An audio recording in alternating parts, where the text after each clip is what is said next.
그리고 이제 조선왕조실록에는 정말 와, 이런 것까지 기록했어? 라고 생각되는 장면들이 되게 많아요.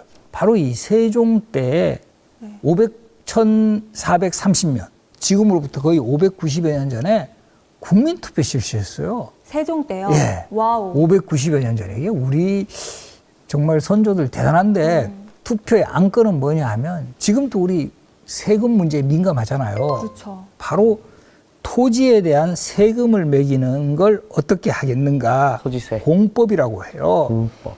이 결국은 연분구등법, 전분육등법으로 확정이 되는데 이거를 백성들한테 직접 물어봐요.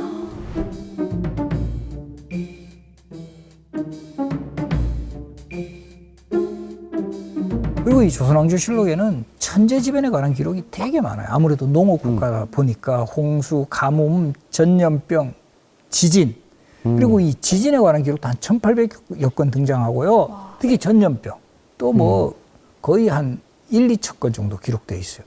이 전염병이 일어났을 때 뭐 대책이라든가 그때도 비슷해요. 제일 먼저 하는 게 격리. 그 다음에 이 전염병이 유행하는 지역은 재난지원금 선포하듯이 구호곡을 지급하고 세금 면제. 이야. 이런 모습들. 숙종이 천연두에 걸렸을 때는 그 일지가 다 나와요. 뭐 처음에는 여기 뭐 딱지가 생겼다가 이게 뭐 가라앉았다라든가 그때 어떤 의원들이 뭐 들어갔다라든가 이런 내용들.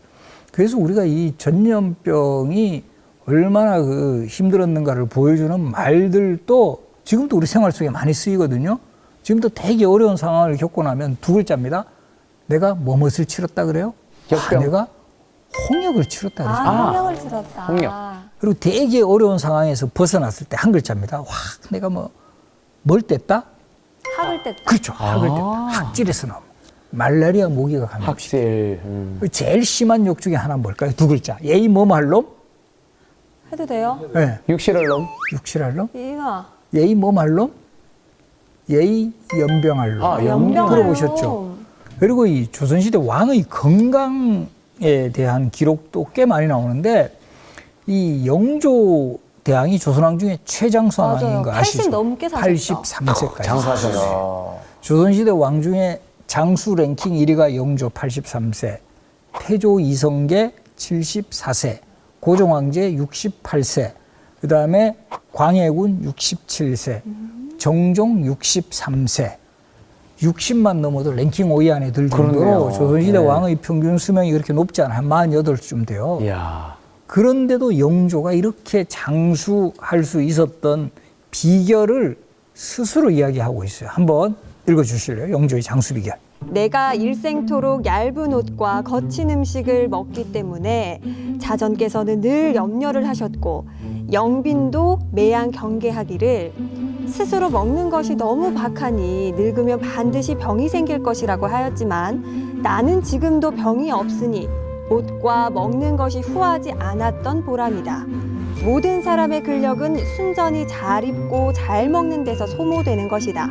듣자니 사대부 집에서는 초피의 이불과 이름도 모를 반찬이 많다고 한다. 사치가 어찌 이토록 심하게 되었는가. 얇은 옷과 거친 음식, 여기에 포인트가 있어요. 소식을 한다라는 거죠. 그리고 이제 먹는 음식들도 뭐 아주 뭐 기름지고 이런 것보다는 아주 그 거친 음식이라고 하면 보리밥 같은 거, 이런 거. 실제 영조가 좋아했던 식단이 네. 기록으로 나옵니다. 이거 꼭 오래 사실 분들 기억해 놓으세요. 고추장, 고추장. 보리밥, 보리밥. 그 다음에 타락죽. 타락죽. 우리 지금 보면 약간 밀키트 같은 이런 거죠.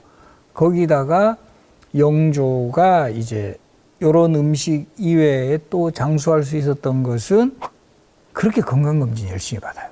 오. 조선시대의 이 왕실 종합병원이 내의원인데 내의원에서 영조가 건강 그 체크를 한 기록을 보면 한 달에 11번 꼴 정도. 3일에 한 번 정도 막 피 뽑아보시고 막 진맥하시고 막 이랬다라는 거죠. 근데 어렸을 때부터 좀 몸이 약하게 태어나셔서 더 그런 게 있으셨을 거예요. 영조의 초상화 보면 되게 마르셨어요. 마른 체형이고 영조는 그 21살 때 이 그린 초상화가 있어요. 그때도 되게 마르셨는데 51살 때의 영조의 모습 보면 요 지금 자료에 오시죠? 어머. 거의 비포 애프터가 별 변화가 없어요. 그렇지 않아요? 되게 너무 마른 체형이죠. 동안이신데요? 네? 너무 동안이세요. 어. 관리를 너무 잘하셨는데요. 그러니까 요 21살 그리고 그다음에 51살. 오. 그러니까 이 체형의 변화가 거의 없다는 거죠.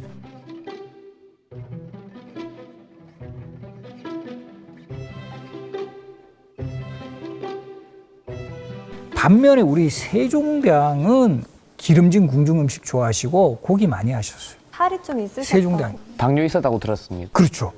그래서 이 세종대왕에 대한 기록에 보면 아버지 태종이 아예 그렇게 딱 찍어서 기록에 나옵니다. 비중, 이 살찔 비자, 우리 비만하다 할 때 비자고 무거울 중자 써서 너 왜 이렇게 비중하냐고. 아.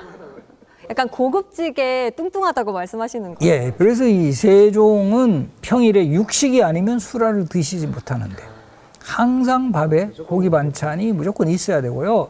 우리 세종대왕은 품성이 되게 좋으신 분이에요. 여러 실록 기록을 보면. 근데 제가 이 세종대왕이 크게 화내시는 장면을 실록에서 찾았는데 어떤 대목이냐면 이 신하들하고 함께 회식하는 자리에서 아마 신하들도 세종대왕이 걱정이 되셨는지 좀 고기를 조금 적게 놓으신 것 같아요.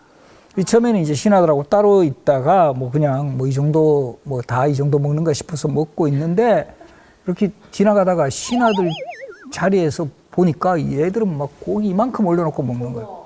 이 세종이 진짜 심장상해. 그렇죠. 아이고, 화낼 만하죠. 그때 정말 그 서운해. 정말 마음씨 좋으셨던 세종이 화내십니다. 앞으로 내 밥상에도 고기 많이 올려 이러면서 담당자를 크게 질책을 하셨다. 세종도 고기 반찬 앞에서는 정말 참을 수가 없었다라는 이런 장면들. 그게 다 실록에 있는 거죠. 이게 이제 결과적으로 이 육식 위주의 식단 그리고 아무래도 운동을 또 별로 못 하시는 거예요. 너무 일을 많이 하시기 때문에 과로 이런 게 겹치면 이렇게 좀 계속 의자에 앉아 있어야 되고 이러다 보니 뚱뚱하신 거죠. 그래서 실제 43살 때 이렇게 스스로가 참 내 힘들어 죽겠다라고 이야기합니다. 내가 젊어서부터 한쪽 다리가 치우치게 아파서 10여 년에 이르러 조금 나았는데 또 등에 부종, 종기로 아픈 적이 오래다. 지난해 여름에는 임지를 알아 올해 정사를 보지 못해. 임지는 약간 이 방광염 쪽 이런 게 또 시원치 않아요. 왼쪽 눈이 아파 안막을 가리고 오른쪽 눈도 어두워서 사람이 있는지를 알겠지만 누구인지를 알지 못하겠으니 정말 죽겠다. 한 가지 병이 나오면 또 한 가지 병이 생김에 나의 쇠로함이 심하다.